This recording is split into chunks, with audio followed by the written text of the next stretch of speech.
Hello and welcome to the Global Innovators in Business series. In this series, we interview leaders and innovators in different fields to share their experiences and advice with undergraduate students to provide inspiration and motivation. Today we have with us Jesse Moore.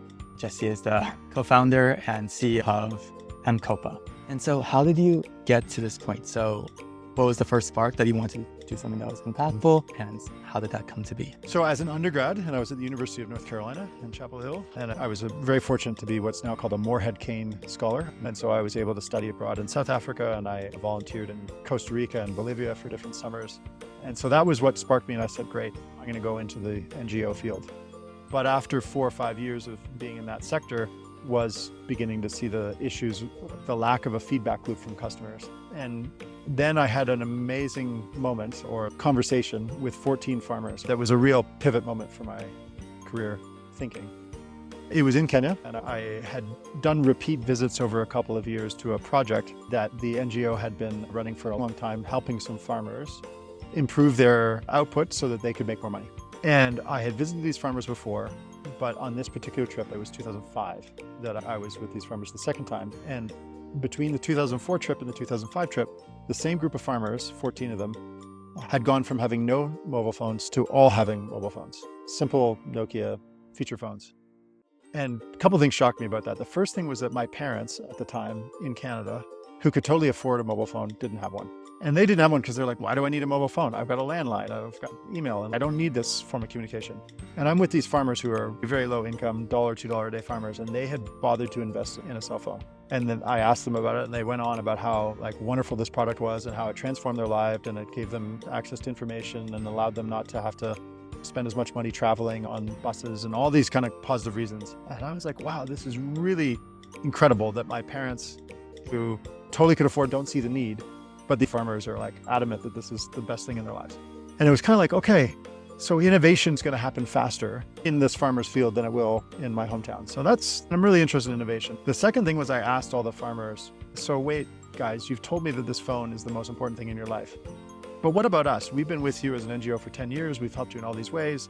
If we disappeared tomorrow or your phone disappeared tomorrow, which one would be more detrimental to your lives? And they were like, oh no, don't take away our phones. You guys, you can leave, we're fine. But this phone is the thing that I need going forward. And I was like, okay, if my life goal was to try to help farmers like you guys, I guess I should work for the phone company. This is clearly a demand-driven thing I'm learning. Tell us a little bit about M-KOPA and what problem you're trying to solve. So M-KOPA is a company that exists to finance progress for low-income underbanked customers. And the way we do that is we provide access to products or productive tools that are really hard for people to afford, but can make a big positive impact in their lives.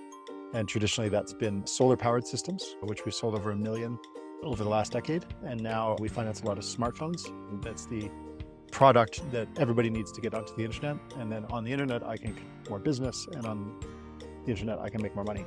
And then last but not least, we are beginning to try to finance electric motorcycles. Motorcycles are the go-to people mover in markets like Kenya, but they're expensive, and luckily they're soon becoming electric, which makes for a great environmental and financing opportunity over time.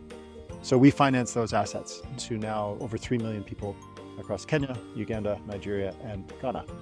And that actually is very interesting, because I think a huge problem is money comes in at various intervals, and get a deal, and other time, 2 weeks later, you get another transaction. So the ability to break that down into biteable sizes that you can pay individually is very helpful, and potentially M-KOPA. Yeah, I'm really glad you've said that, made that point, which is super important, but quite nuanced to the underbanked customer base that we serve. So behind what you just said, which is people need flexibility and they won't pay necessarily on a regular interval. The reason that is true is because people don't earn money on a regular interval. So when we commonly think of the expectation is people have a job and you get paid on the 30th day of the month, and then you have money and you can pay your bills and you do it again next month. Most of our customers don't have jobs. Most of our customers work their butts off and they make money, but they don't have a steady paycheck. What they're doing is working as a hairdresser, working as a taxi driver, working as a farmer, and earning their income step by step. But that sometimes is very lumpy. Yeah, you can make as a farmer a bunch of money 1 month, and then you've got to wait 3 months till you harvest again. So everything has to be super flexible.